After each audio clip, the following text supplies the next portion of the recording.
잠깐만, 사단장님이 직접 헬기를 타고 오신다고요? 취사병 이민호는 믿을 수 없었다. 평범한 이등병인 자신을 사단장이 직접 면회하러 온다니. 헬기 소음이 점점 가까워지고 면회장으로 향하는 발걸음이 떨렸다. 면회장 문을 열자 그곳에는 절친 정수와 죽을 뻔했던 그의 아버지, 그리고 뜻밖에도 자신의 친아버지까지 앉아 있었다. 민호야, 내가 준 그 돈 말이야. 이것은 한 청년이 절망 속에서도 포기하지 않고 진정한 우정을 통해 인생의 기적을 만들어낸 이야기다. 이 이야기 시작 전에 잠깐 구독과 좋아요를 눌러주시면 복 받으실 거예요. 그리고 지금 어디서 보고 계신지 댓글로 알려주세요. 2023년 3월 육군 25사단 신병교육대를 마친 이민호는 떨리는 마음으로 자대에 도착했다. 급양대 취사병으로 배정받은 그는 새로운 환경에 적응하려 노력했지만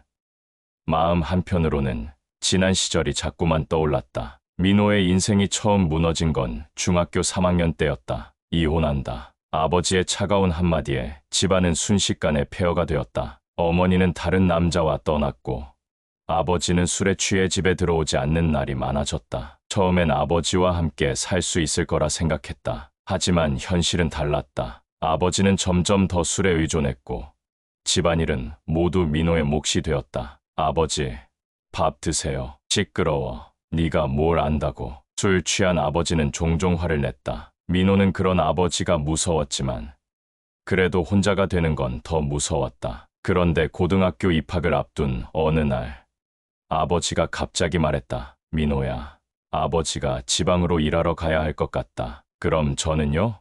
너는 혼자 살아야겠다. 너도 이제 고등학생이니까 할 수 있을 거야. 민호는 어리둥절했다. 아버지는 월세 20만 원짜리 고시원 계약서를 내밀었다. 여기서 살아라. 생활비는 네가 알아서 해야겠다. 저 고등학교는 어떻게 다녀요? 아르바이트 하면서 다니는 애들 많다. 너도 할 수 있어. 그렇게 16살 민호는 갑작스럽게 독립하게 되었다. 고시원 방은 3평도 채 안 되는 작은 공간이었다. 침대와 책상이 전부였고 화장실과 샤워실은 공용이었다. 민호는 그 좁은 공간에 앉아 막막함을 느꼈다. 다행히 고등학교는 공립이라 입학금이나 수업료는 없었다. 하지만 교복값, 교재비, 그리고 매달 20만 원의 월세와 생활비는 어떻게 해결해야 할지 막막했다. 민호는 학교 근처 편의점에 아르바이트 지원서를 냈다. 미성년자라 밤 10시까지만 일할 수 있었지만 그래도 하루에 4시간씩 일하면 한 달에 60만 원 정도는 벌 수 있었다. 어린 놈이 혼자 사나? 편의점 사장은 민호를 안쓰럽게 바라봤다. 네,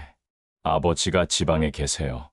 그래, 열심히 해라. 밥은 제대로 챙겨 먹고. 첫 급여를 받던 날 민호는 기뻤다. 60만 원이라는 돈이 그렇게 소중할 줄 몰랐다. 월세 20만 원, 생활비 30만 원을 빼면 10만 원이 남았다. 그 돈으로 교재를 사고 가끔 친구들과 밥도 먹을 수 있었다. 하지만 현실은 생각보다 훨씬 팍팍했다. 겨울이 되자 난방비가 만만치 않았고 감기라도 걸리면 병원비가 부담이었다. 가끔 밥을 굶는 날도 있었다. 민호야, 너 요즘 많이 말랐다. 같은 반 친구 지훈이 걱정스럽게 말했다. 아니야, 다이어트 하는 거야. 민호는 웃으며 대답했지만 속으로는 배가 고파 견딜 수 없었다. 그런 어려운 상황에서도 민호는 공부를 포기하지 않았다. 편의점 일을 마치고 돌아오면 새벽 2시까지 공부했다. 성적은 상위권을 유지했다. 고등학교 2학년이 되던 해봄, 민호에게 더 큰 시련이 찾아왔다. 아버지로부터 갑작스럽게 전화가 왔다. 민호야, 아버지가 사업을 시작하게 됐다. 그런데 자금이 좀 필요해서. 네, 내가 그동안 번 돈 좀 빌려줄 수 있을까? 사업만 잘 되면 몇 배로 갚아줄게. 민호는 당황했다. 그동안 모은 돈은 200만 원 정도였다. 대학 진학을 위해 조금씩 모은 소중한 돈이었다. 아버지, 이 돈은 제가 대학 가려고 모은 거예요. 대학은 나중에도 갈 수 있잖아. 아버지가 성공하면 내 대학비는 문제 없어. 민호는 고민했다. 아버지를 믿고 싶었지만 뭔가 불안했다. 아버지, 정말 갚아주실 수 있어요? 물론이지.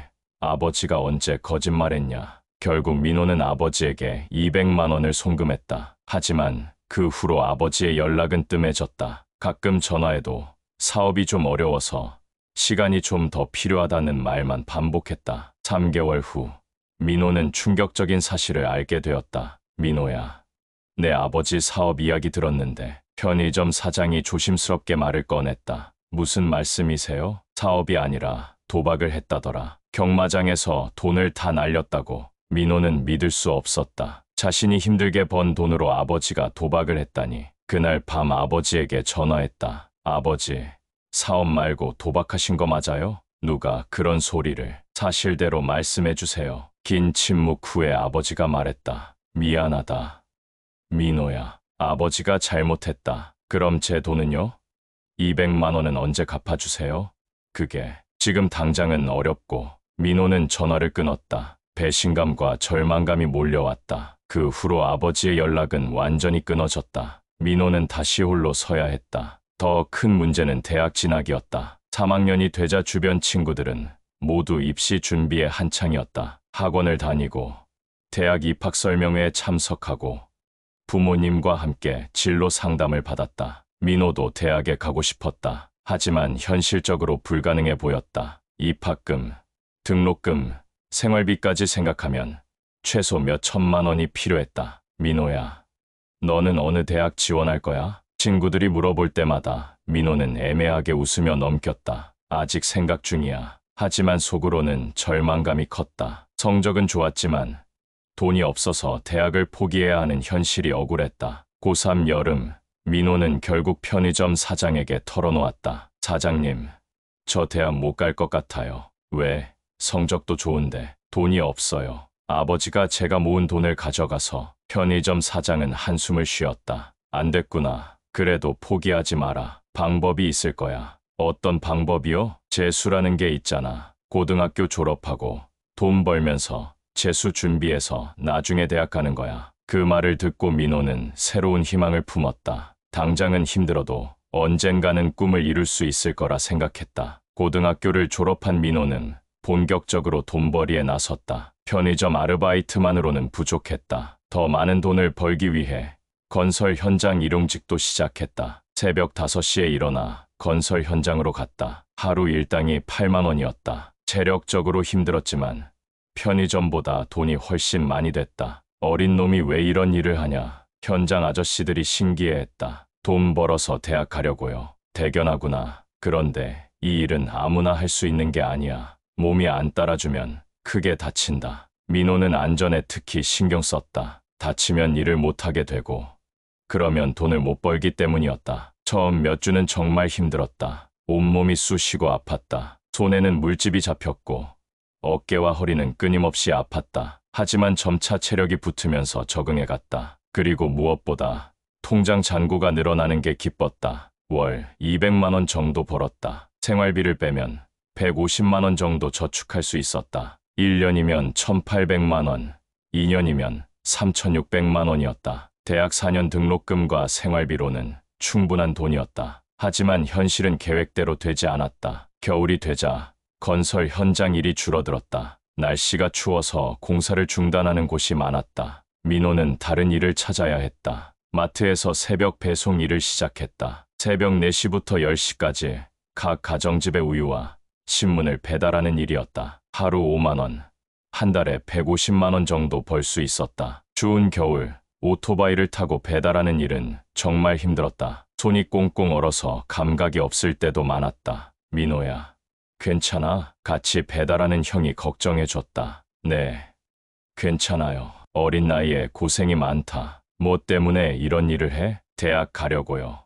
대학, 좋은 목표다. 포기하지 마라. 그런 격려의 말들이 민호에게는 큰 힘이 되었다. 봄이 되자 다시 건설 현장으로 돌아갔다. 1년간 일한 결과 통장에 1,500만 원이 모였다. 생각보다 적었지만 그래도 한 걸음씩 목표에 다가가고 있다는 생각에 뿌듯했다. 그런데 문제가 생겼다. 수능 공부할 시간이 없었다. 하루 종일 일하고 나면 너무 피곤해서 책을 볼 수가 없었다. 이래서는 안 되겠다. 민호는 결심했다. 돈을 조금 덜 벌더라도 공부할 시간을 만들어야 했다. 건설 현장 일을 줄이고 대신 편의점 야간 아르바이트를 늘렸다. 밤 11시부터 새벽 7시까지 일하고 낮에는 공부했다. 처음엔 잠이 부족해서 힘들었다. 하지만 점차 생활 패턴이 잡혔다. 오후 2시부터 6시까지 4시간 정도 집중해서 공부했다. 수능 교재를 사서 독학으로 공부했다. 모르는 문제는 인터넷 강의를 찾아봤다. 다행히 고등학교 때 기초가 잘 잡혀 있어서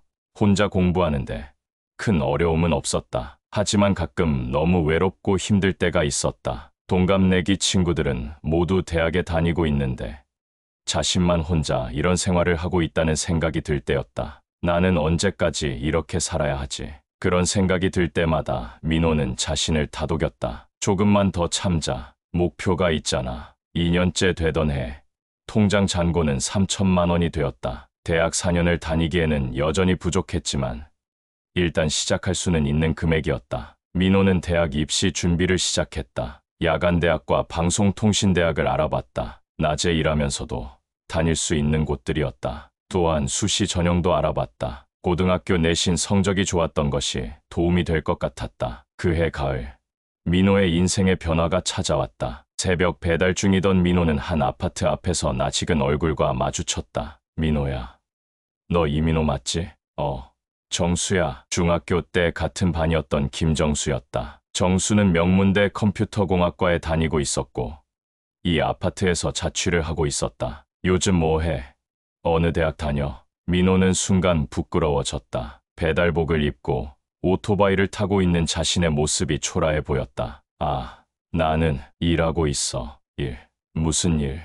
배달. 그리고 편의점도. 예상했던 동정 어린 시선은 없었다. 오히려 정수는 진심 어린 표정으로 말했다. 와, 대단하다. 혼자서 다 해내고 있구나. 뭐가 대단해? 아니야. 정말 대단해. 나는 부모님 도움받아서 대학 다니는데 너는 혼자 힘으로 살아가고 있잖아. 그날 이후 정수는 민호에게 자주 연락했다. 처음엔 부담스러웠다. 정수는 대학생이고 자신은 배달원이라는 현실적인 차이 때문이었다. 하지만 정수는 그런 차이를 전혀 개의치 않았다. 오히려 민호의 독립성과 성실함을 존경한다고 말했다. 민호야, 너처럼 살 수 있는 사람이 몇이나 될까? 정말 멋있다. 무슨 소리야. 나는 그냥 살아가는 거야. 그게 어디 쉬운 일이야.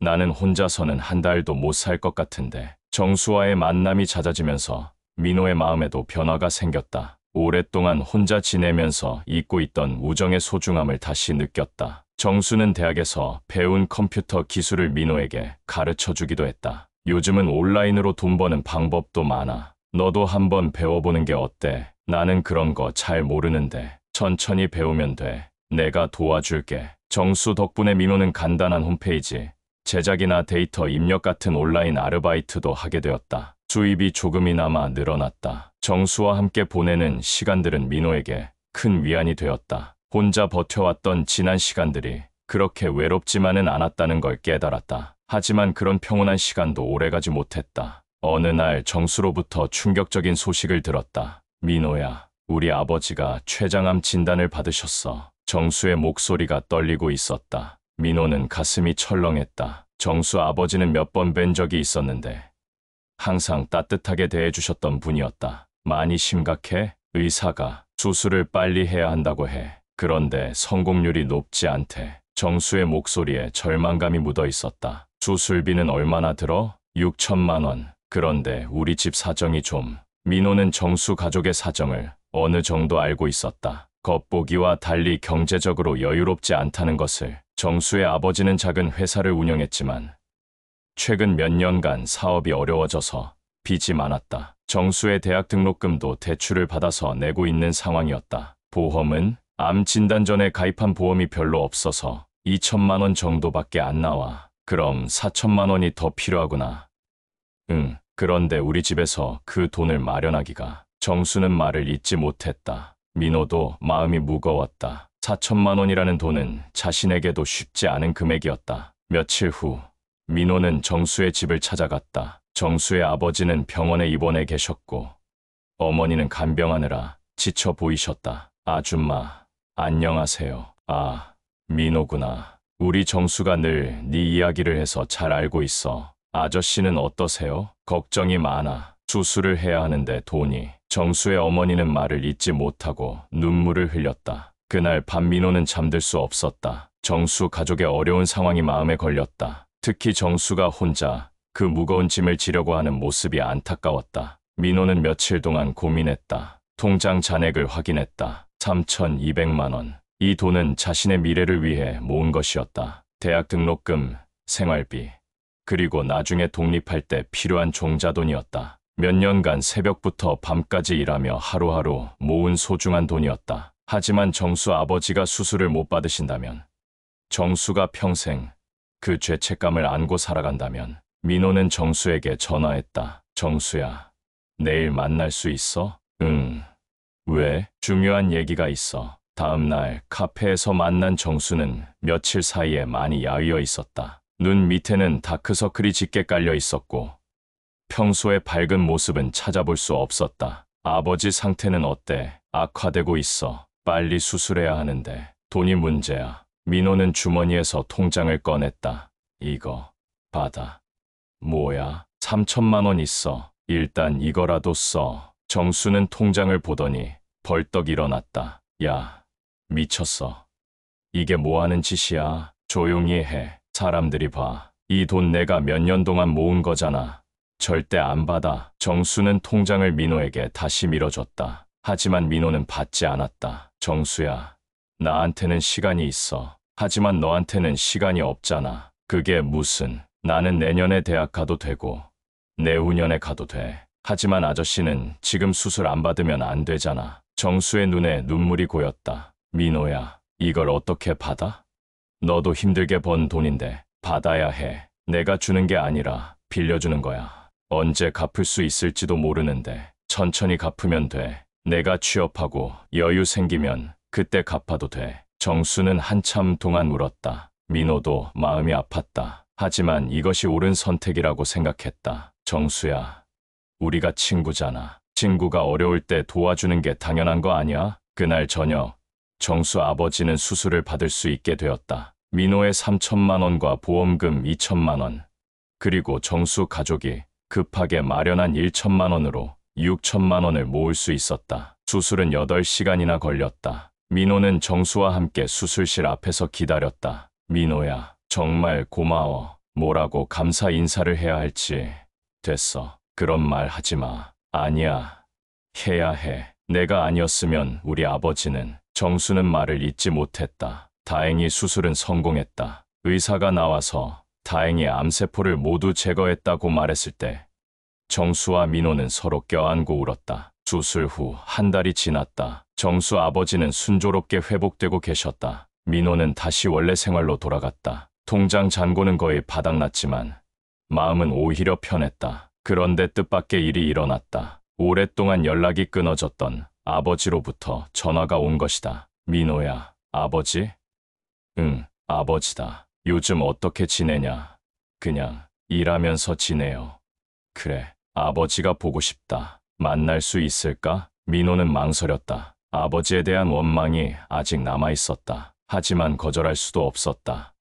네, 어디서 만날까요? 내가 사는 곳 근처 카페에서 만나자. 다음 날 카페에서 만난 아버지는 많이 변해 있었다. 전에는 항상 술 냄새가 났는데 이번에는 그런 냄새가 전혀 나지 않았다. 옷차림도 단정했고 표정도 전보다 맑아 보였다. 민호야, 아버지가 너무 못났다. 아버지는 첫 마디부터 사과했다. 내가 힘들게 번 돈을 2번이나 정말 사람도 아니었다. 아버지, 아니야. 끝까지 들어라. 아버지가 하고 싶은 말이 있어. 아버지는 지난 3년간의 이야기를 털어놓기 시작했다. 민호를 고시원에 혼자 둔 후 아버지는 지방에서 공장 일을 하며 지냈다. 처음에는 새 출발이라고 생각했지만 외로움과 죄책감이 계속 몰려왔다. 밤마다 네 생각이 났다. 16살짜리를 혼자 두고 온 게 맞나 싶어서 그런 마음을 달래려고 술을 마시기 시작했다. 술을 마시면 잠시나마 죄책감을 잊을 수 있었다. 그러다가 도박에도 손을 댔다. 돈을 많이 따서 내게 용돈이라도 보내주고 싶었어. 하지만 현실은 정반대였다. 도박으로 돈을 잃기만 했고 급하게 돈이 필요할 때 민호에게 연락한 것이었다. 네가 번 200만 원으로 도박을 했다가 다 잃었어. 그때 정말 죽고 싶었다. 그 후로 아버지는 더욱 깊은 나락으로 떨어졌다. 죄책감 때문에 민호에게 연락할 수도 없었고 술과 도박으로 하루하루를 보냈다. 1년 전쯤에야 정신을 차렸어. 이러다가는 정말 죽겠다 싶어서 아버지는 금주 모임에 나가기 시작했다. 거기서 비슷한 상황의 사람들을 만나면서 조금씩 변화하기 시작했다. 거기서 만난 형이 이런 말을 했어. 자식에게 상처를 줬으면 말로만 사과하지 말고 행동으로 보여주라고. 그 말을 듣고 아버지는 결심했다. 술을 완전히 끊고 도박도 그만두고 성실하게 일해서 민호에게 진심 어린 사과를 하기로. 6개월 동안 택배 회사에서 일했어. 새벽 5시부터 밤 10시까지. 내가 했던 것처럼. 아버지가요? 응, 그제야 알겠더라. 내가 얼마나 힘들었을지. 택배 회사에서 일하면서 아버지는 민호의 대단함을 새삼 깨달았다. 16살 나이에 혼자 살면서 일하고 공부하고 그게 얼마나 어려운 일인지 동료들에게 내 이야기를 했더니 다들 놀라더라. 그런 아들을 둔 게 자랑이다라고. 하지만 자랑스러운 만큼 죄책감도 컸다. 그런 훌륭한 아들에게 상처만 주고 실망만 안겨준 자신이 너무 한심했다. 그래서 더 열심히 일했어. 내게 조금이라도 보상을 해주고 싶어서. 아버지는 주머니에서 봉투를 꺼냈다. 500만 원 있다. 내가 나한테 빌려준 200만 원에 이자까지 쳐서. 민호는 놀랐다. 아버지가 정말 변했다는 걸 느꼈다. 아버지, 정말 괜찮으세요? 괜찮다. 아니, 괜찮아지려고 노력하고 있어. 앞으로도 계속 그럴 거야. 그날 이후로 아버지는 꾸준히 연락했다. 매주 한 번씩은 안부 전화를 했고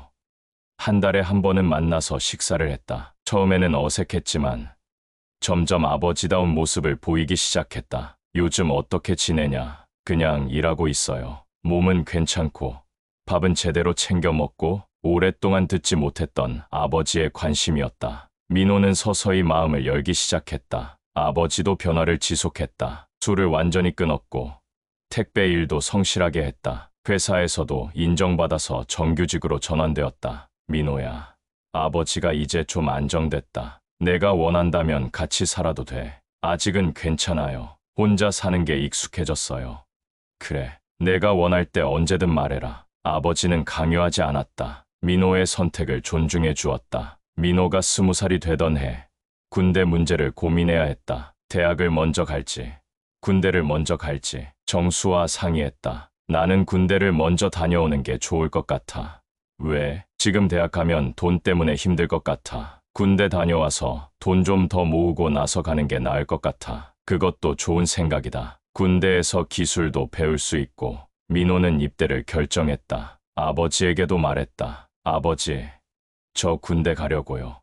그래, 좋은 선택이다. 남자는 군대 가야지. 다녀와서 다시 돈 벌어서 대학 갈게요. 알겠다. 군대 있는 동안 아버지가 네 목까지 더 벌어둘게. 입대 전날 정수와 마지막 만남을 가졌다. 민호야, 군대 잘 다녀와. 내가 기다리고 있을게.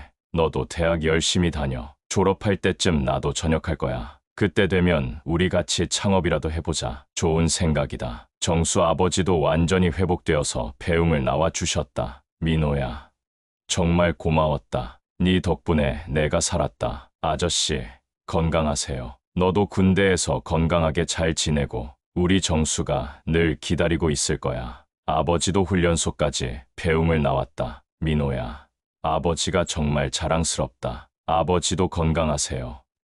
응, 내가 전역할 때까지 열심히 일해서 네 대학 등록금 마련해 놓을게. 그렇게 민호는 군대에 입대했다. 신병교육대 5주를 마친 민호는 25사단 급양대에 배정받았다. 취사병이 된 것이었다. 처음에는 실망스러웠다. 뭔가 더 멋진 보직을 받을 줄 알았는데 밥 만드는 일이라니. 하지만 막상 해보니 나쁘지 않았다. 요리하는 일이 적성에 맞았고 무엇보다 동료들이 맛있게 먹는 모습을 보면 보람을 느꼈다. 야, 민호야, 오늘 국 진짜 맛있다. 고마워. 민호는 요리에 진심을 다했다. 똑같은 재료로도 조금 더 정성을 들이면 맛이 달라진다는 걸 깨달았다. 선임들도 민호를 예뻐했다. 민호는 정말 성실하다. 이런 후임은 처음이야. 감사합니다. 너 전역하고 뭐 할 거야? 대학 가려고요. 좋은 생각이다. 열심히 해라. 군 생활은 민호에게 많은 것을 가르쳐 줬다. 규칙적인 생활, 동료의 책임감, 특히 요리 기술은 일취월장했다. 틈틈이 요리 관련 책도 읽었고 휴가 때는 요리학원에 다니기도 했다. 혹시 요리사가 되는 것도 나쁘지 않을 것 같은데 그런 생각도 들었다. 6개월이 지났을 때 민호에게 놀라운 일이 일어났다. 이민호, 이등병. 예, 사단장님이 찾으신다. 예, 사단장님이요? 민호는 당황했다. 평범한 취사병인 자신을 사단장이 왜 찾는지 이해할 수 없었다. 뭔가 잘못한 거 있나? 아니야. 좋은 일인 것 같은데. 그런데 헬기 타고 오신다고 해. 헬기 소음이 점점 가까워졌다. 민호는 긴장한 채로 면회장으로 향했다. 뭔 일이지? 꿈인가? 면회장 문을 열자 민호는 눈을 의심했다. 그곳에는 정수와 정수 아버지, 그리고 자신의 아버지까지 앉아 있었다. 민호야, 정수가 벌떡 일어나 달려왔다. 어떻게 여기에? 뭐야? 이게? 내가 데려왔다. 뒤에서 한 중년 남성이 말했다. 견장을 보니 사단장이었다. 사단장님, 김정수 학생의 아버지와 내가 대학 동기다. 30년 지기 말이야. 민호는 더욱 놀랐다. 정수 아버지가 사단장과 친구라니. 정수 아버지가 일어나 말했다. 민호야, 내가 너한테 어떻게 감사를 표현해야 할지 모르겠다. 아저씨, 이 친구가 사단장님께 네 이야기를 자세히 했어. 네가 어떻게 자신의 전 재산을 내 수술비로 내줬는지. 사단장이 민호의 어깨에 손을 올렸다. 이런 훌륭한 군인이 우리 부대에 있다는 게 자랑스럽다. 진정한 군인 정신이 뭔지 보여줬어. 민호는 얼떨떨했다. 자신이 한 일이 그렇게 대단한 건지 몰랐다. 정수 아버지가 봉투를 꺼냈다. 수술이 잘 되어서 후유증도 없고 보험 처리도 추가로 더 됐다. 3천만 원 그대로 돌려줄게. 이자까지 해서 3,500만 원이야. 아저씨, 그런 건 받을 수 없어요. 받아야 한다. 네 마음은 평생 잊지 않겠지만 돈은 네가 써야 해. 민호의 아버지도 나섰다. 민호야, 아버지도 약속한 대로 1천만 원 더 준비했다. 이자까지 해서 1,500만 원이야. 아버지, 받아라. 네가 대학 갈 때 써야지. 정수가 민호를 껴안았다. 민호야, 정말 고마워. 아버지가 완전히 회복되셨어. 의사가 완치 판정을 내렸어. 정말 다행이다. 민호는 눈물이 났다. 정수 아버지가 건강해지신 게 가장 기뻤다. 그리고 하나 더, 사단장이 말했다. 내가 원한다면 부사관으로 전환할 수 있게 추천해주겠다. 요리 특기로 말이야. 어떻게 생각하나? 민호는 깜짝 놀랐다. 부사관요? 그래, 내 요리 실력이 뛰어나다고 급양대장이 극찬하더라. 부사관이 되면 요리도 더 전문적으로 배울 수 있고 안정적인 직업도 가질 수 있어. 민호는 잠시 고민했다. 원래 계획은 전역 후 대학에 가는 것이었다. 하지만 부사관이라는 새로운 길도 매력적으로 보였다. 시간을 좀 주세요. 생각해보겠습니다. 그래, 천천히 생각해봐. 그날 밤 민호는 잠들 수 없었다. 부사관이 되는 것에 대해 진지하게 고민했다. 군 생활이 생각보다 적성에 맞았다. 규칙적인 생활, 동료들과의 협력, 요리를 통해 사람들을 기쁘게 해주는 일, 모든 것이 만족스러웠다. 무엇보다 경제적인 안정성이 매력적이었다. 부사관이 되면 꾸준한 수입이 보장되고 나중에 전역할 때도 연금을 받을 수 있었다. 며칠 후 민호는 결정을 내렸다. 사단장님, 부사관 하겠습니다. 좋은 선택이다. 열심히 해라. 부사관 전환 후 민호의 군 생활은 더욱 충실해졌다. 전문적인 요리 교육을 받았고 대규모 급식 관리법도 배웠다. 또한 리더십도 기를 수 있었다. 후배들을 가르치고 관리하는 일이 보람있었다. 민호 상병, 정말 실력이 늘었다. 감사합니다. 1년 후 민호는 하사로 진급했다. 그리고 부대 내에서 영양사로 일하던 여자친구 수진을 만났다. 수진은 민호의 성실함과 따뜻한 마음씨에 반했다. 오빠는 정말 특별한 사람이에요. 뭐가 특별해? 남들을 위해 자신을 희생할 줄 아는 거요. 흔하지 않은 일이에요. 수진과의 만남으로 민호의 군 생활은 더욱 행복해졌다. 3년 후 민호는 중사로 진급했다. 그리고 수진과 결혼했다. 정수야, 내가 결혼한다. 정말 축하해. 언제? 다음 달에. 너도 꼭 와야 해. 당연하지. 내 절친의 결혼식인데. 결혼식에는 정수와 정수 아버지, 민호의 아버지까지 모두 참석했다. 민호야, 정말 축하한다. 행복하게 살아라. 고마워.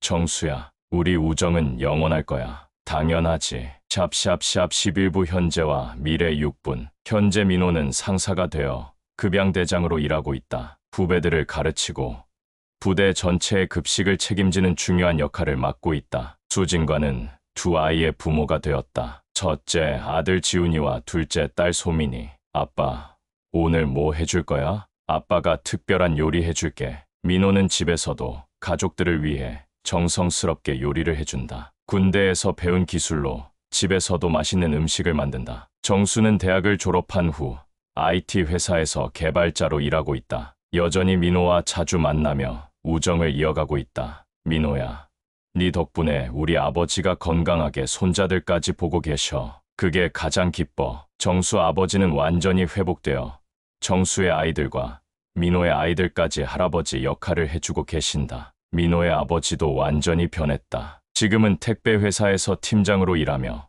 손자 손녀들을 극진히 사랑한다. 할아버지, 또 놀러와. 그럼 할아버지가 또 맛있는 거 사갖고 올게. 몇 년 전에는 상상할 수 없었던 행복한 모습이다. 민호는 가끔 생각한다. 만약 그때 정수에게 돈을 빌려주지 않았다면 어떻게 되었을까? 아마도 지금의 행복은 없었을 것이다. 정수와의 우정도, 정수 아버지의 건강도, 그리고 이 모든 인연들도. 세상은 참 신기해. 좋은 일을 하면 결국 좋은 일이 돌아온다니까. 수진이 옆에서 말했다. 그러게, 당신 덕분에 우리 모두 행복해졌어. 나 혼자 한 게 아니야. 다들 서로 도우면서 여기까지 온 거지. 지난 주말, 민호는 정수 가족과 함께 바베큐 파티를 했다. 아이들이 뛰어놀고 어른들은 담소를 나누는 평범하지만 소중한 시간이었다. 민호야, 그때 네가 없었으면 어떻게 됐을까? 정수가 문득 말했다. 모르지. 하지만 결과보다는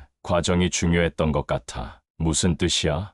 그냥 내가 힘들어하는 걸 보고 가만히 있을 수 없었어. 그게 전부야. 너 덕분에 내가 배웠어. 진짜 우정이 뭔지. 나도 마찬가지야. 너희 가족 덕분에 따뜻함이 뭔지 알았어. 정수 아버지가 기어들었다. 너희 둘 다 서로에게 좋은 영향을 줬구나. 그게 진정한 우정이야. 민호의 아버지도 고개를 끄덕였다. 민호야, 아버지가 너한테서 많이 배웠다. 진정한 책임감이 뭔지. 아버지도 많이 변하셨잖아요. 그래, 늦었지만 변할 수 있어서 다행이야. 해가 지면서 모든 가족들이 집으로 돌아갔다. 민호는 설거지를 하면서 생각했다. 세상은 때로 무너져 내리는 것처럼 보인다. 16살에 혼자가 되어 절망스러웠던 것처럼. 하지만 그 밑바닥에는 늘 누군가의 손길이 있다. 편의점 사장님의 따뜻한 격려, 건설 현장 아저씨들의 응원, 정수의 진심 어린 우정, 그리고 변화하려고 노력하는 아버지의 마음.